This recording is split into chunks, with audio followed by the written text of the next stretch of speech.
యేసుక్రీస్తు ప్రభువారు ఈ లోకంలో జీవించిన కాలంలో ఆయన సేవ పరిచర్యను మనం జ్ఞాపకం చేసుకున్నప్పుడు బహుజన సమూహములకు వాక్యాన్ని ప్రకటించడానికి, పరలోక రాజ్య సంగతులు బోధించడానికి యేసుక్రీస్తు ప్రభువారు ఎంత శ్రద్ధ చూపించారో కొన్ని సందర్భాలలో ఒకే ఒక్కరిగా ఉన్న పురుషులకైనా స్త్రీలకైనా వారి దగ్గరకు వెళ్ళడానికి, వారికున్న పరిస్థితుల నుండి, వారికున్న మరి ఇబ్బందికరమైన స్థితిగతుల నుండి వారిని విడిపించడానికి కూడా యేసయ్య అదే విధమైన కన్సర్న్ చూపించినట్లుగా దేవుని లేఖన భాగంలో మనం గమనించగలం. సమరయ స్త్రీని మనం ఆలోచన చేస్తే షీ వాజ్ ఆల్ అలోన్, ఒంటరిగా ఎండవేళ నీళ్లు చేదుకోవడానికి యాకోబు బావి వద్దకు సమరయ ప్రాంతంలో వచ్చిన సమరయ స్త్రీతో యేసయ్య మాట్లాడి ఆమె జీవితాన్ని మార్చి ఆమెను తన పాపపు బ్రతుకు నుండి విడిపించి సాక్షిగా ఎలా మార్చారో మనం చదువుతాము. అయితే ఈరోజు ప్రాముఖ్యంగా భయంకరమైన దురాత్మ శక్తులతో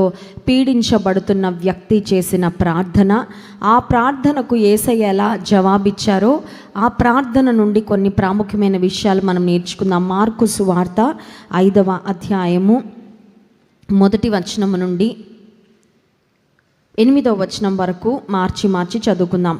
మార్కు సువార్త 5వ అధ్యాయము 1వ వచనం నుండి 8వ వచనం వరకు. వారా సముద్రమునకు అద్దరినున్న గెరాసేనుల దేశమునకు వచ్చిరి.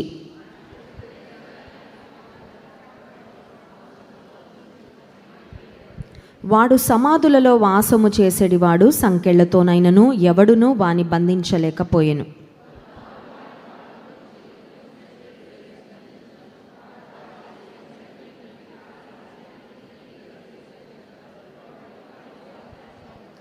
వాడు ఎల్లప్పుడూ రాత్రింబగళ్ళు సమాధులలోనూ కొండలలోనూ కేకలు వేయుచు తన్ను తాను రాళ్లతో గాయపరుచుకొనుచు ఉండెను.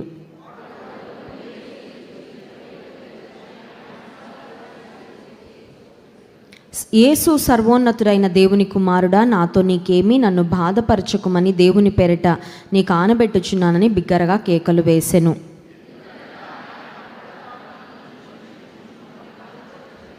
చాలండి.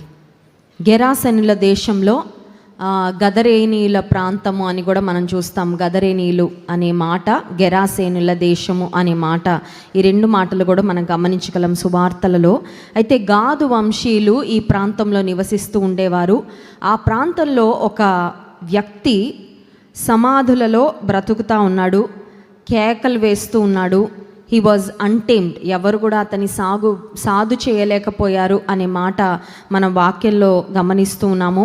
ఆ ప్రాంతంలో అతనికి ఉన్న రెప్యుటేషన్, అతనికి ఉన్న పేరేంటంటే, ఈ ఊరు మొత్తంలో సాధుపరచబడని వ్యక్తి అంటే ఎవరైనా ఉన్నారంటే బయట సమాధులు ఉంటాయి కదా, సమాధులు యూజువల్గా మనుషుల వాసాల మధ్యలో ఉండవు కదండి. యూజువల్గా ఊరు బయట లేకపోతే జన వాసాలకు కొంచెం దూరంగానే ఉంటాయి. సో ఆ వ్యక్తిని గూర్చి ఆ ఊరిలో ఉన్న వారందరికి మధ్యలో ఉన్న ఒక టాక్ ఏంటంటే, సాధుపరచబడని వ్యక్తి, he is a man who is untamed, సాధు చేయబడలేని స్థితిలో ఉన్న వ్యక్తి. ఇంకొక మాటలో చెప్పాలంటే, ఒక నిస్సహాయ పరిస్థితుల్లో ఎవరైనా బాగుపడతారేమో కానండి, ఇంకా సమాధుల్లో ఉన్నవాడు మాత్రం బాగుపడతాడనే ఆశ ఊర్లో వాళ్ళకి లేదు. కుటుంబీకులు, తన స్నేహితులు ఎన్నో ప్రయత్నాలు చేశారు, but nobody could tame him. అతని పరిస్థితి ఏంటంటే, he was controlled, he was possessed by evil spirits. అపవిత్రాత్మల చేత అతను నియంత్రించబడుతూ అపవిత్రాత్మల యొక్క స్వాధీనంలో అతను ఉన్నట్లుగా దేవుని లేఖన భాగంలో మనం గమనిస్తున్నాం. ఏ వ్యక్తిలోకైనా అపవిత్రాత్మ రావాలి అంటే ఆ వ్యక్తి అవకాశం ఇస్తేనే అపవిత్రాత్మ ప్రవేశిస్తాడు. అది జ్ఞాపకం పెట్టుకోవాలి. దేవుని ఆత్మ, పరిశుద్ధాత్మ దేవునికి మనల్ని అప్పగించుకోనప్పుడు అపవిత్రాత్మలకు మన జీవితంలో స్థానము చాలా ఈజీగా దొరుకుతూ ఉంటుంది. అది కూడా మనం గమనించాలి. ఎవరైతే రక్షణ పొందుతారో, బాప్తిస్మం తీసుకుంటారో, యేసుక్రీస్తు ప్రభువును తమ హృదయంలోకి స్వీకరిస్తారో వారిని పరిశుద్ధాత్మ దేవుడు నియంత్రిస్తూ, పరిశుద్ధాత్మ దేవుని యొక్క నడిపింపులో వారి జీవితాలు సాగుతూ ఉంటాయి. అపోస్తల కార్యగ్రంథం 1వ అధ్యాయంలో మనం చూసినట్లయితే, ఆయనను పరిశుద్ధాత్మ మీ మీదకి వచ్చినప్పుడు మీరు శక్తి నొందుదురు. పరిశుద్ధాత్మ చేత నింపబడిన వారు, పరిశుద్ధాత్మ చేత నియంత్రించబడే వారిలో దేవుని శక్తి ఉంటుంది. They will be filled with God's power. కానీ ఇక్కడున్న వ్యక్తి కూడా సంఖ్యలు వేస్తే కూడా తెంపేసుకుంటా ఉన్నాడండి. ఇతనిలో కూడా ఒక శక్తి ఉంది, అదేంటంటే దయ్యపు శక్తి అండి, దురాత్మల యొక్క శక్తి. కానీ ఒక మాట గుర్తుపెట్టుకోవాలి, అపవాదికి అపవిత్రాత్మలకు కూడా శక్తి ఉన్నప్పటికీ దేవుని శక్తి కంటే దురాత్మల శక్తి చాలా చిన్నది, చాలా తక్కువ. కొంతమంది భయపడుతూ ఉంటారు, దురాత్మలు అంటే చాలా భయం అండి, దురాత్మలు పట్టిన వాళ్ళు ఏమన్నా చేసేస్తారేమో అంటే ఒకటి గుర్తుపెట్టుకోవాలి, దేవుని శక్తి పరిశుద్ధాత్మ దేవుడు మనలో ఉన్నంత కాలము అపవిత్రాత్మ శక్తులు మనల్ని ముట్టవు, మనకి ఏ హాని కూడా కలుగ చేయలేవు. ఎందుకంటే మీలో ఉన్నవాడు లోకములో ఉన్నవాని కంటే గొప్పవాడు. God's power is greater than any other power in this world. అయితే ఈ వ్యక్తి కూడా ఒక వైల్డ్ బిహేవియర్ అతనిలో కనబడుతూ ఉంది. కేకలు వేస్తూ ఉన్నాడు. అతన్ని చూసిన వారికి భయం అనిపిస్తూ ఉంటుంది. ఎందుకంటే హీ వాజ్ వెరీ అన్ప్లెజెంట్. ప్రశాంతంగా నిమ్మళంగా అతను ఉండేవాడు కాదు, మనుషుల మధ్యలోకి రావడానికి ఇష్టపడేవాడు కాదు. He wants to be isolated. ఇది కూడా ఒక డేంజరస్ పొజిషన్ అండి, డేంజరస్ ప్లేస్. ఏంటి ఆ డేంజరస్ ప్లేస్ అంటే, అపవాది ఒక వ్యక్తి మీద దాడి చేయడానికి ముందు ఐసోలేట్ చేసేస్తాడు. వాళ్ళు వేస్ట్, వీళ్ళు వేస్ట్, వాళ్ళొద్దు నీకు, వీళ్ళొద్దు నీకు, వాళ్ళు చెడ్డోళ్ళు, వీళ్ళు చెడ్డోళ్ళు అని ముందు అందరి నుండి దూరపరిచేస్తాడు. అమ్మ వద్దు, నాన్న వద్దు, అన్న వద్దు, చెల్లి వద్దు, భర్త వద్దు, పిల్లలొద్దు, ఒక్కదాని ఉండే ఏం పర్వాలేదు, ఒక్కడవే బతికే చాలు అని అపవాది ఏం చేస్తాడంటే ముందు ఐసోలేట్ చేసేసి ఆ తర్వాత చాలా ఈజీగా ఏం చేయాలో ఆ డ్యామేజ్ చేసేస్తూ ఉంటాడు. ఈ వ్యక్తి జనవాసాలలో లేడు, మనుషులతో ఉండడానికి ఇష్టపడడం లేదు. He wants to be isolated. ఒకవేళ అపవాది నిన్ను ఒక్కడవే ఉండు అనగానే నువ్వు ఆ మాట విని గనక సంఘానికి దూరమై, సమాజానికి దూరమై, కుటుంబానికి దూరంగా ఉన్నావంటే you will be a very easy target to the enemy. అపవాదికి చాలా ఈజీ నిన్ను క్యాప్చర్ చేయడము, క్యాప్టివేట్ చేయడము, మరి సూసైడల్ థాట్స్లోకి తీసుకొని వెళ్ళడం, కొన్ని రకాలైన భయంకరమైన విపరీతమైన ఆలోచనలు రావడానికి చాలా ఈజీ ఆస్కారము అపవాదికి దొరుకుతూ ఉంటుంది. అందుకే నేను దైవజనంలో ఎప్పుడో ఒక మాట చెప్తూ ఉంటారు కదా, కట్టెలన్నీ కలిసి ఉన్న చోట మంట బాగా, ఒక్క కట్టె, ఆ మండుచున్న కట్టెలలో నుండి ఒక్క కట్టె తీసి దూరంగా పెడితే చాలా త్వరగా ఆ ఫైర్ ఆరిపోతూ ఉంటుంది. సో దేవుని ప్రజలు, దేవుని కొరకు మండుతున్నవారు, దేవుని కొరకు రగులుతున్నవారు, the people who have the same passion for God, the people who have the same desire to serve God, to honour God.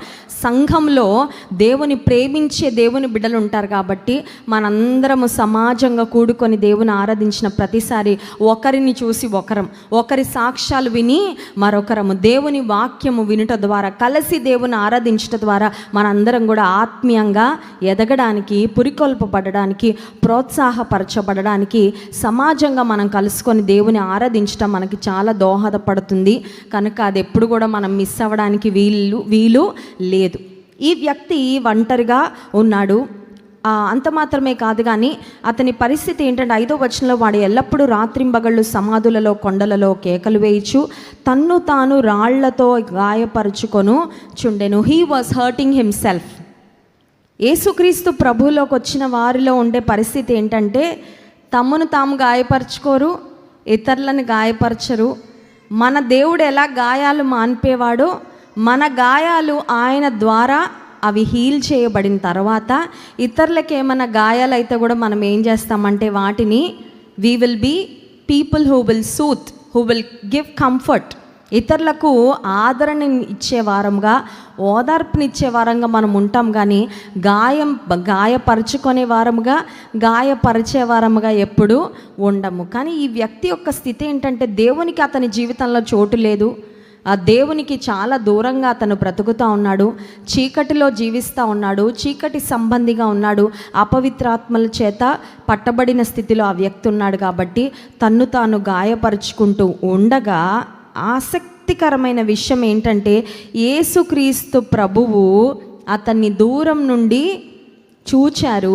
And Jesus took time out of his busy schedule for this demon possessed man.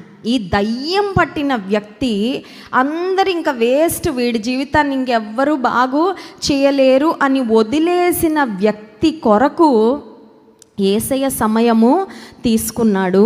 యేసయ్య అతనితో మాట్లాడడానికి ఇష్టపడ్డారు. యేసయ్య అతని స్థితిగతులు మార్చడానికి ఇష్టపడ్డారు. ఒకవేళ నీ కుటుంబంలో ఒక వ్యక్తి ఉండొచ్చు, అది భర్త అవ్వచ్చు, అన్న అవ్వచ్చు, తమ్ముడు అవ్వచ్చు, బంధువు అవ్వచ్చు, whoever it may be. ఒకవేళ నీ సొంత కుమారుడైనా ఉండొచ్చు.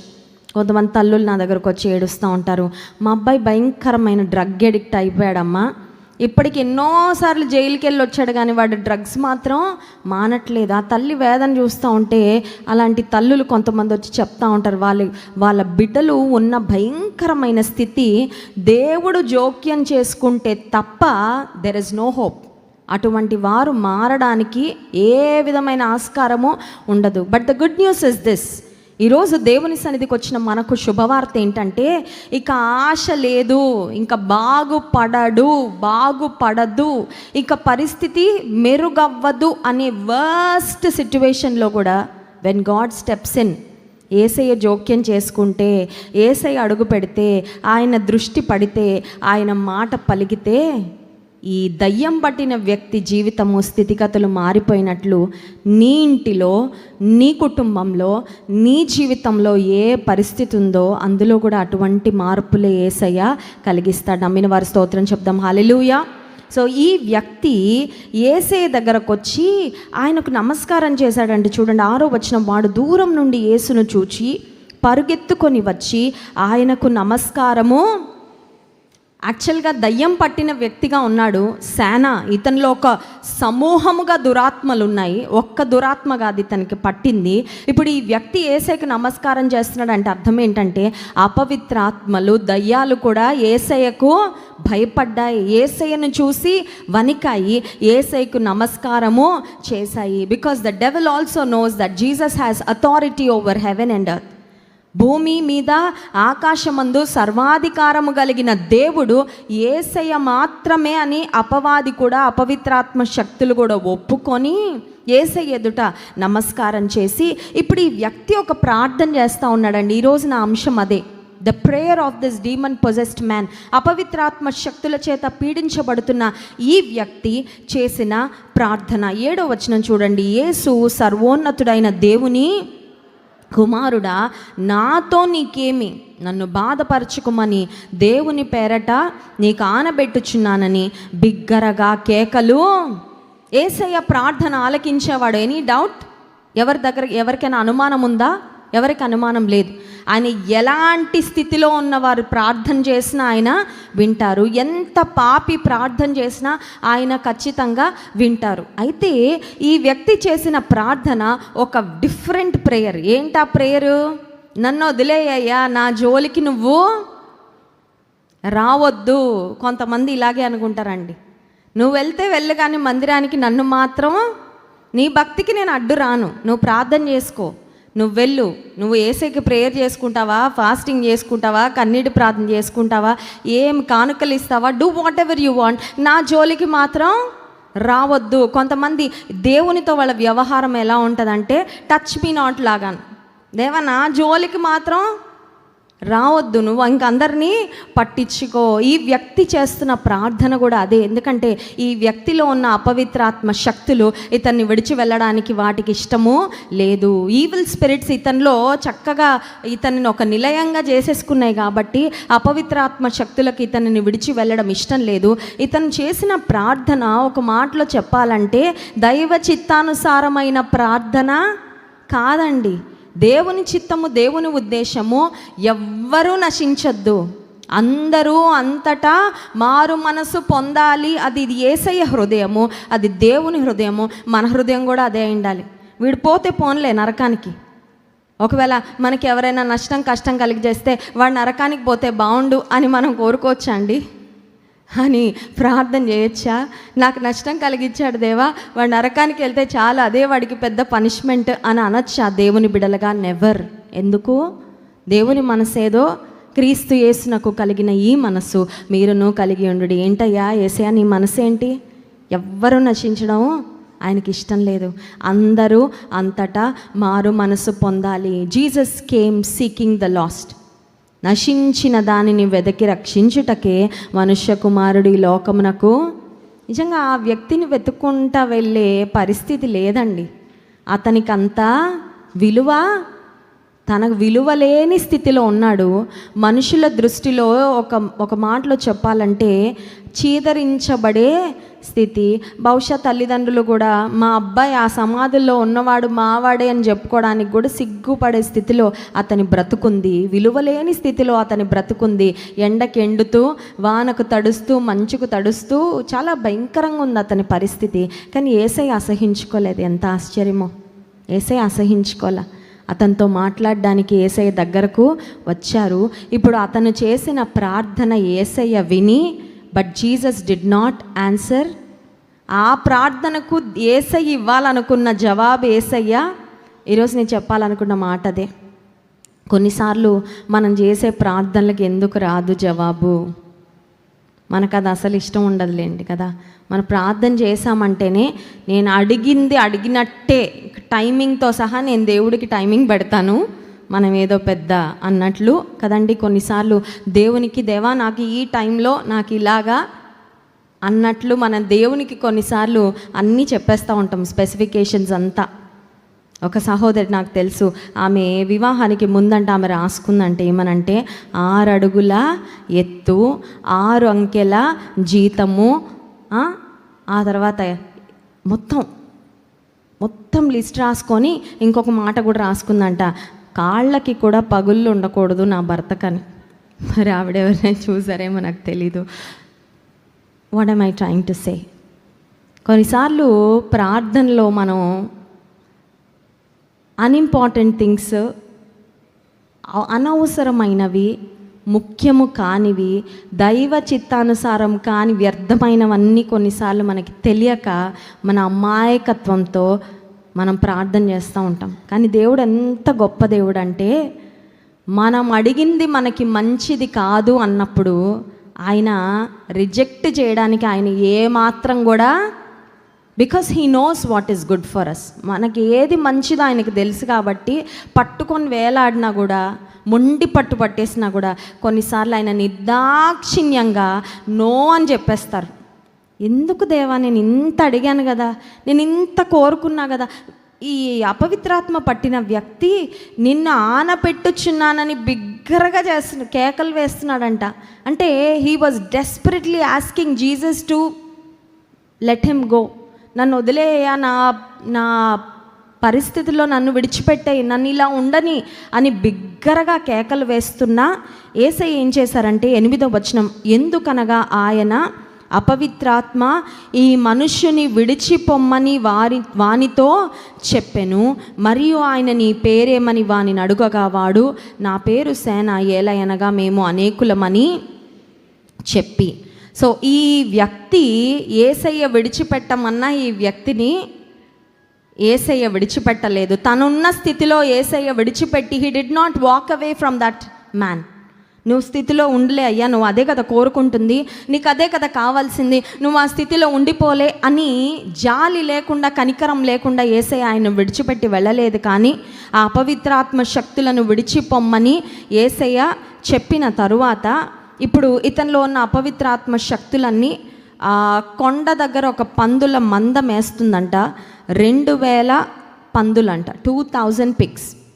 గదరేనీల దేశంలో లేదంటే గెరాసేన్ల దేశంలో గాదు వంశీయులు నివసించేవారు. వారు పందులను పెంచడము ఇట్ ఈస్ అబామినేషన్. అది వారు పెంచకూడదు, అపవిత్రమైన జంతువులు పందులు.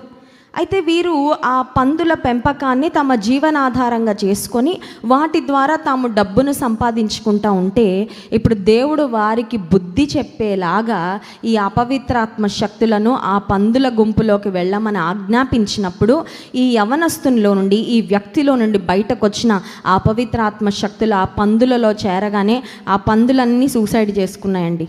ఆ పందులన్నీ వెళ్ళి నీటి ప్రవాహంలో చనిపోయాయి. అప్పుడు ఆ గ్రామ ప్రజలు లేదంటే ఆ ప్రాంతంలో ఉన్న ప్రజలు యేసయ్యను ఒక రిక్వెస్ట్ చేశారంట. 17వ వచనం చూడండి, తమ ప్రాంతములు విడిచిపొమ్మని వారు ఆయనను బతిమాలు కొనసాగిరి. What a PT! ఎంత అజ్ఞానులో కదా వాళ్ళు. జీవాధిపతి, మేలు చేసే దేవుడు, మరణించిన వారిని కూడా తిరిగి లేపిన యేసయ్య వారి ఊరిలోకి, వారి ప్రాంతంలోకి, వారి దేశంలోకి అడుగు పెడితే వాళ్ళు ఇంకా కొంతసేపు ఉండయ్యా మా దగ్గర, మరియా, మార్తా, లాజరు యేసయ్య బేతనీయ ప్రాంతం ముందు నుండి వెళ్ళిన ప్రతిసారి, దాటిన ప్రతిసారి మా ఇంటికి రాయ్యా, నువ్వు మా ఆతిథ్యం స్వీకరించాలని బతిమాలు కొనేవారంట. అక్కడ వాళ్ళు ఒక ఎక్స్ట్రీమ్లో ఉన్నారు. యేసయ్య మీద మిక్కుటమైన ప్రేమ, యేసయ్యను గౌరవించాలి, యేసయ్యకి ఆతిథ్యం ఇవ్వాలని వాళ్ళు ఒక ఎక్స్ట్రీమ్లో ఉంటే, వీళ్ళు ఇంకొక ఎక్స్ట్రీమ్లో ఉన్నారు. వీళ్ళున్న ఎక్స్ట్రీమ్ ఏంటంటే మమ్మల్ని త్వరగా విడిచిపెట్టి వెళ్ళిపోయా, ఎందుకంటే నువ్వు ఉంటే మా వ్యాపారాలకి నష్టము, దేవుని చిత్తం కానీ వ్యాపారాలను ఆయన ఆశీర్వదించడండి. ఒక బ్రాందీ షాప్ వ్యాపారం పెట్టుకుంటే దేవుడు ఆశీర్వదిస్తాడా? ఒక బ్రాందీ షాప్ వ్యాపారం పెట్టుకొని నా వ్యాపారాన్ని దీవించయ్యా అని అడిగితే దేవుడు దీవిస్తాడా? అటువంటి ప్రార్థనలు వినడు, అటువంటి ప్రార్థనలకు దేవుడు జవాబు ఇవ్వడు కూడా. కానీ నీ చేతుల కష్టార్జితము నీవు అనుభవించదువు. న్యాయపరమైన కష్టంతో, న్యాయంగా, అన్యాయం లేకుండా, అపవిత్రత లేకుండా మనం కష్టపడి పనిచేస్తే మన కష్టార్జితంపై దేవునికి అనుదృష్టి ఖచ్చితంగా ఉంటుంది. ఇప్పుడు ఆ ప్రాంతంలోని ప్రజలు యేసయ్యను విడిచిపోమ్మని బ్రతిమాలుకున్న తర్వాత ఈ వ్యక్తి బాగుపడిపోయాడు. He was made whole. తన మైండ్ కంట్రోల్లోకి వచ్చేసింది. ఇంతకుముందు అన్టేమ్డ్గా ఉన్నాడు, చాలా వైల్డ్గా బిహేవ్ చేస్తున్నాడు, తను ఎవరు సాధుపరచలేని స్థితిలో ఇంతకుముందు ఉన్నాడు. ఇప్పుడు వ్యక్తి లోపల మారిపోయింది, బయట కూడా. ఇది కూడా జ్ఞాపకం పెట్టుకోవాలండి. యేసయ్య మన లోపల ఉంటే మన లోపలే కాదు, మన బయట కూడా మారుతాం. స్తోత్రం చెప్దాం, హల్లెలూయా. కొన్నిసార్లు దేవుని సహాయం లేకుండా మనకి మనం మారాలనుకొని చేసేవి ఎలా ఉంటాయంటే, బయట ఒకటే మారుతుంది, లోపల మారదు. బయట కొద్ది కాలం కొన్నిసార్లు ట్రై చేయగలం, కానీ లోపల మారలేదు కాబట్టి మళ్ళీ మన ఒరిజినాలిటీ మళ్ళీ వెనకొచ్చేస్తూ ఉంటుందండి. మళ్ళీ మన ఓల్డ్ లైఫ్, మన పాత జీవితం రిపీట్ అయిపోతూ ఉంటుంది. కొన్ని రోజులు బాగానే ఉన్నాడు కదా, ఏమైందంటే లోపల మారలా, అందుకే పైన మార్పులు వచ్చాయి. If the person is not transformed from inside out, it is not a complete transformation. అది పరిపూర్ణమైన మార్పు ఎన్నడూ కాదు. లోపల మారకుండా బయట పైన మార్పులు. కానీ దేవుడు ఒక వ్యక్తి హృదయంలోకి ప్రవేశించినప్పుడు, దేవుడు ఆయనను మన హృదయంలోకి స్వంత రక్షకునిగా స్వీకరించినప్పుడు, పరిశుద్ధాత్మ దేవుడు మనల్ని నియంత్రిస్తూ ఉన్నప్పుడు లోపలే కాదు వచ్చేది మార్పు, మన స్వభావమే కాదు వచ్చేది మార్పు. మన హృదయము మారిందనడానికి మన బయట జీవితంలో, మన బహిరంగ జీవితంలో there will be very clear difference. అది మనము చూడగలము, ఇంకా మనకంటే ఎక్కువ మన చుట్టూ ఉన్న వాళ్ళు, మనల్ని గమనించే వారికి మన జీవితమే ఒక గొప్ప సాక్ష్యం అయిపోద్దండి. మార్చబడిన జీవితము ఒక గొప్ప సాక్ష్యము. ఇప్పుడు ఈ వ్యక్తి మార్పు నొందిన తర్వాత ఇతన్ని చూసిన వారందరూ కూడా చూడండి, ఆ మాట ఆశ్చర్యపోయారనే మాట ఉంది. 18వ వచనం, ఆయన దోణి ఎక్కినప్పుడు దయ్యములు పట్టినవాడు ఆయన యొద్ద తన్ను ఉండనిమ్మని ఆయనను బతిమాలుకొనెను. ఇక్కడ ఈరోజు చెప్పాను కదా, నా సందేశం యొక్క అంశము దయ్యము పట్టిన వ్యక్తి యొక్క ప్రార్థన. 2 సార్లు చేశాడు ప్రార్థన, 2 సార్లు వినలేదండి యేసయ్య. ఒకటి మారక ముందు చేశాడు, ఒకటి మారాక చేశాడు. మారక ముందు చేసిన ప్రార్థనేమో అదే దురాత్మ శక్తుల చేత పీడించబడుతూ ఉండిపోవాలి అనే ప్రార్థన. But God did not want to leave him in that condition. అతను ఆ స్థితిలో విడిచిపెట్టడం దేవునికి ఇష్టం లేదు. అప్పటికే చాలా బాధించబడ్డాడు, అప్పటికే చాలా ఇబ్బందికరమైన స్థితిలో ఉన్నాడు, గాయపడిపోయినాడు. అతన్ని స్వస్థపరచాలి, అతని ఆత్మీయంగాను, శారీరకంగాను, మానసికంగాను విడిపించాలి, అతనికి డెలివరెన్స్ ఇవ్వాలి అని దేవుని చిత్తము. అక్కడ దేవుడు ప్రార్థన వినలేదు. ఇక్కడ ఏం అడుగుతున్నాడంటే, యేసయ్యతోనే తిరగాలని ఆశ అంట. ఎంత మంచి ఆశ అండి అది. It was such a wonderful desire కదా. అతనికి ఉన్న ఆశ గొప్ప ఆశ. అతన్ని చేసిన ప్రార్థన, అడిగిన మాట కూడా చాలా మంచి ప్రార్థనే. కానీ అతనికి అంతకన్నా ఇంకా బెస్ట్ది దేవుడు వేరే ప్లాన్ చేశాడండి. అర్థమవుతుందా? కొన్నిసార్లు మనం మంచి ప్రార్థనలే చేస్తాం, కానీ బెస్ట్ ప్రార్థనలు చేయం కొన్నిసార్లు. అందుకని మంచిదే కదండి అడిగాను, అయినా ఎందుకు ఇవ్వట్లేదండి? మనకేంటంటే మనం అడిగింది మనకు కావాలంతే. చిన్నపిల్లలు మొండిపట్టు పడతారు కదా, అదే కావాలి, అదే ఆ డ్రెస్సే కావాలి, ఆ సైకిలే కావాలి, అదే కావాలి, అలా ఉంటాం. కొన్నిసార్లు మనం అప్సెట్ అయిపోతాం కొన్నిసార్లు. ఈ వ్యక్తి అడిగింది మంచి ప్రార్థనే కదా, మంచి ప్రార్థనేనా? యేసయ్య నీతో ఉండాలి, ఇంకంతకన్నా పెద్ద ఆశ ఏముంటుందండి? కానీ యేసయ్య అతని ప్రార్థన వినలేదు. యేసయ్య అతనికి ఇచ్చిన జవాబు చూడండి, 19వ వచనం, ఆయన వానికి సెలవియ్యక నీవు నీ ఇంటి వారి యొద్దకు వెళ్ళి ప్రభువు నీ యందు కనికరపడి నీకు చేసిన కార్యములన్నిటినీ వారికి తెలియచెప్పవలెను. I want you to be a witness. నా చుట్టూ ఉన్నారయ్యా, శిష్యులు ఉన్నారు నేను చెప్పిన పని చేయడానికి. ఇప్పుడు నువ్వు వెళ్ళి మార్చబడిన నీ జీవితంతో నువ్వు అనేక మందిని నా కొరకు ప్రభావితము, నాతో ఉండడం మంచిదే, నీ ఆశ మంచిదే, నువ్వు చేసిన ప్రార్థన మంచిదే, but I have something better for you. నీ కొరకు నేను వేసిన ప్రణాళిక నువ్వు అడిగిన దానికన్నా ఇంకా శ్రేష్టమైనది, నా ప్రణాళిక ఉన్నతమైనది. అందుకే నేను నీకు సెలవియట్లా. ఉండిపోతానేసే అంటే ఉండొద్దు అంటే ఏసైకి ప్రేమ లేదా? ఏసై ప్రార్థన విన్నారు, కానీ అతను అడిగిన దానికన్నా శ్రేష్టమైనది అతనికి ఇవ్వడానికి నువ్వు వెళ్ళాలి, నువ్వు సాక్షిగా మారాలి అని యేసయ్య ఆ దురాత్మ పట్టిన వ్యక్తిని, దురాత్మల నుండి విడుదల పొందిన వ్యక్తిని సాక్షిగా ఆయన కొరకు బ్రతుకుట కొరకు పంపించినప్పుడు 20వ వచనం, వాడు వెళ్ళి యేసు తనకు చేసినవన్నీ దెకపొలిలో ప్రకటింపన ఆరంభింపగా అందరూ ఆశ్చర్యపడిరి. ఒక దురాత్మలు పట్టిన వ్యక్తి ఒక సువార్తికునిగా మారిపోయాడండి. అతని బ్రతుకే ఒక సువార్త, అతని బ్రతుకే ఒక సాక్ష్యం. ఈరోజు దేవుని కొరకు ఎటువంటి వారు కావాలంటే మార్చబడిన జీవితాలతో, ఇదిగో మార్చబడిన నా బ్రతుకే నా యేసయ్యలో ఉన్న శక్తికి నిదర్శనం అని చూపించే వాళ్ళు ప్రపంచానికి కావాలి. The world needs people who can shine for Jesus. దేవుని కొరకు ప్రకాశించేవారు ఈ లోకంలో కావాలండి. ఎందుకంటే వాళ్ళు తగ్గిపోతున్నారు రోజు రోజుకి. వాక్యం తెలిసిన వారు కాదు కావాల్సింది, వాక్యాన్ని బ్రతికేవారు కావాలి. స్తోత్రం చెప్దాం, హల్లెలూయా. వెలుగుతో నింపబడి ఈ చీకటి ప్రపంచంలో వెలుగుగా బ్రతికేవారు, ప్రభు కొరకు ప్రజ్వలిల్లేవారు. Jesus, I'm comfortable with you, నీతో ఉండడానికి నాకు ఇష్టమయ్యా, నాకు నా చిత్తం అది కాదు, నువ్వు వెళ్ళి సాక్షిగా మీ వాళ్ళందరికీ ఎవరు చెప్తారయ్యా సువార్త? మీ ఊర్లో వాళ్ళందరికీ ఎవరు ప్రకటిస్తారు? మీ ఊర్లో వాళ్ళు నన్ను ఉండొద్దు అంటున్నారు, నేను కూడా నాకు ఇంకా చాలా పనులున్నాయి. యేసయ్య సిలువ మరణం పొందక మునుపు ఆయన వెళ్ళవలసిన ప్రాంతాలు, మాట్లాడవలసిన వ్యక్తులు, మార్చవలసిన జీవితాలు ఇంకా చాలా ఉన్నాయి. కానీ ఇక్కడ ఈ వ్యక్తి జీవితాన్ని వెలిగించి ఆ వెలుగు వదిలిపెట్టి వెళ్ళిపోయారు అంతే. ఇప్పుడు అతని డ్యూటీ ఏంటంటే అక్కడ ఉన్న చీకటి బ్రతుకులన్నిటినీ ప్రభు సువార్తతో వెలిగించటం. ప్రియమైన సహోదరి సహోదరుడా, నీవు నేను వెలిగించబడ్డాము, వెలిగించడానికే మనల్ని దేవుడు ఇంకా ఉంచాడు ఈ ప్రపంచంలో. నీవు నేను క్రీస్తు ప్రభు సువార్తను ప్రకటించి వెలిగించాల్సిన బ్రతుకులు ఇంకా చాలా చాలా ఉన్నాయండి. కానీ చాలాసార్లు మన దృష్టి వాటి మీద ఉండట్లే. ఎందుకంటే వీఆర్ టూ బిజీ. మన పనుల్లో మనం చాలా బిజీగా ఉంటున్నాం. సువార్త నీవు నేను ప్రకటించవలసిన వారు ఎంతోమంది ఉన్నారు. నా ప్రార్థనకు జవాబు ఎందుకు యేసయ్య ఇవ్వడం లేదు అని మూతి ముడుచుకోవడం కాదు. నేను అడుగుతానయ్యా, కానీ నేను పూర్తిగా నమ్ముతాను ఏమనంటే, ఒకవేళ నేను అడిగింది నువ్వు ఇవ్వకపోయినా నువ్వు ఇచ్చేది మాత్రం ఖచ్చితంగా శ్రేష్టంగానే ఉంటుంది. స్తోత్రం చెప్దాం, హల్లెలూయా. అది విశ్వాసం. అందుకని అడగడం మానేస్తానయ్యా, ఇంక నేనేమీ అడగనయ్యా, ఎందుకంటే నన్ను డిసప్పాయింట్, అది కాదండి. నువ్వు అడుగు, కానీ నీకేది శ్రేష్టమైనదో కొన్నిసార్లు నువ్వు అడిగిందే నీకు ఇచ్చేస్తాడు. ఎందుకంటే అది ఆయన పరిపూర్ణమైన చిత్తం అయినప్పుడు హీ విల్ గ్రాంట్ ఇట్ అంతే.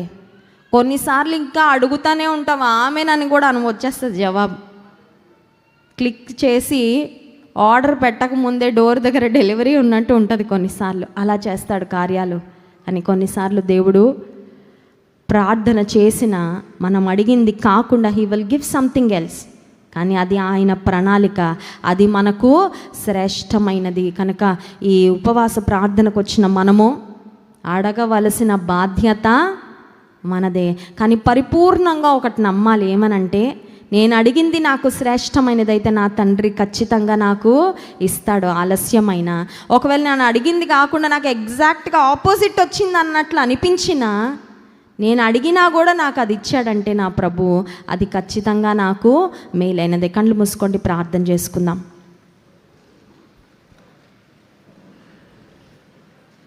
అపవిత్రాత్మ శక్తుల చేత పీడించబడుతున్న వ్యక్తి, ఆయనపై యేసయ్య చూపిన ప్రేమ, ఆ ఒక్క వ్యక్తిని ఆ రోజు యేసయ్య ఇగ్నోర్ చేయలేదు. Jesus did not walk away from that man who was tormented by evil spirits. అపవిత్రాత్మ శక్తుల చేత పీడించబడుతున్న వ్యక్తిని చూసి చూడకుండా దేవుడు నడుచుకుంటూ వెళ్ళిపోలేదు. అందరూ అతన్ని ద్వేషించారు కానీ యేసయ్య ద్వేషించలేదు. ఒకవేళ నీ కుటుంబంలో నీ దృష్టిలోకి అలాంటి వ్యక్తులు ఎవరైనా వస్తే వారి కొరకు ప్రార్థన చేయి. ఈ సమయంలో అతనిని మార్చిన దేవుడు నీవు ఎవరి కొరకైతే ప్రార్థన చేస్తున్నావో వారిని కూడా నిశ్చయంగా విడిపిస్తాడు. దేవుడు తెంచలేని బంధకాలంటూ ఏవీ లేవు. There are no chains that God cannot break, that the power of God cannot break. దేవుడు ఇవ్వలేని విడుదలంటూ ఏది లేదు. విడిపించేవాడవయ్యా. మేము విశ్వాసంతో అడుగుతున్నాం ప్రభా, ఎందుకంటే అడగడం మా వంతయ్యా. నువ్వు కార్యాలు చేస్తావు. కొన్నిసార్లు మేము అడిగింది ఇస్తావు, కొన్నిసార్లు మేము అడిగిన దానికన్నా నువ్వు శ్రేష్టమైంది ఇస్తావు. కానీ మా ప్రార్థనలు వినకుండా అయితే ఉండవు ప్రభా. అందుకే మేము ధైర్యంతో నీ కృపాసనం యొద్దకు వస్తున్నాం. జీవము గల దేవుడు మౌనముగా ఉండునా, జీవము గల దేవుడు మౌనముగా ఉండునా, తన పిల్లల కాయన మేలు చేయకుండునా, తన పిల్లల కాయన మేలు చేయకుండునా, నిజముగా మొరపెట్టినా దేవుడాలకించకుండునా, సహనముతో కనిపెట్టినా సమాధానమీయకుండునా. జీవము గల దేవుడు మౌనముగా ఉండునా, జీవము గల దేవుడు మౌనముగా ఉండునా, తన పిల్లల కాయన మేలు చేయకుండునా, తన పిల్లల కాయన మేలు చేయకుండునా. పరిశుద్ధ ప్రేమ కలిగిన తండ్రి నీకు స్తోత్రాలు. నువ్వు మేలు చేసే దేవుడో ప్రభా. కొన్నిసార్లు అజ్ఞానపు ప్రార్థనలు మేము చేసినప్పుడు ఆ ప్రార్థనలు అవుట్ రైట్గా నువ్వు రిజెక్ట్ చేస్తావయ్యా. నీకు వందనాలయ్యా. మా అజ్ఞానపు ప్రార్థనలకు జవాబు ఇవ్వని దేవా నీకు వందనాలు. మాకు వద్దు అని చెప్పిన దేవా నీకు స్తోత్రాలు. ఎందుకంటే కొన్నిసార్లు మేమేం అడుగుతున్నాం అది మేము తెలియక అడుగుతాం ప్రవ్వా. కొన్నిసార్లు ఇమ్మెచ్యూర్గా మేము ప్రార్థన చేస్తాం. కానీ మా పరలోకపు తండ్రి ప్రవ్వా, శ్రేష్టమైన ఈవులను అనుగ్రహించే పరలోకపు తండ్రివి మేము నమ్ముతున్నామయ్యా. పరిపూర్ణంగా మాకు ఏది మంచిదో, ఏది శ్రేష్టమైనదో, ఏ సమయానికి మాకు ఇవ్వాలో ప్రభా, ఆ సమయానికి నువ్వు అనుగ్రహించే దేవుడవు నాయన నీకు స్తోత్రాలు. మా హృదయాలు కుమ్మరించుకొని మేము ప్రార్థన చేయడానికి అట్టి అనుభవంలోనికి ఇక్కడున్న ప్రతి ఒక్కరిని నడిపించయ్యా. ఏమి మిగుల్చుకోకుండా ప్రభా, ఏ భారము మా హృదయంలో ఇక దాచుకోకుండా, ఏ కన్నీటి బిందువు మా హృదయాల్లో మా మదిలో మేము దాచుకోకుండా ప్రభా, మా వేదనలన్నీ నీ సన్నిధిలో తండ్రి మేము కుమ్మరించడానికి, మా బాధ, మా స్ట్రగుల్ నాయన, మా మనోవేదన అంతా నీ సన్నిధిలో మేము చెప్పుకొని నీ నుండి జవాబులు పొందుకోవడానికి మీ కృప అనుగ్రహించమని మిమ్మల్ని ఆరాధించి స్తుతించబోతుండగా ఆరాధన ఆత్మతో మమ్మల్ని నింపమని యేసు నామములో ప్రార్థిస్తున్నాము తండ్రి. ఆమేన్.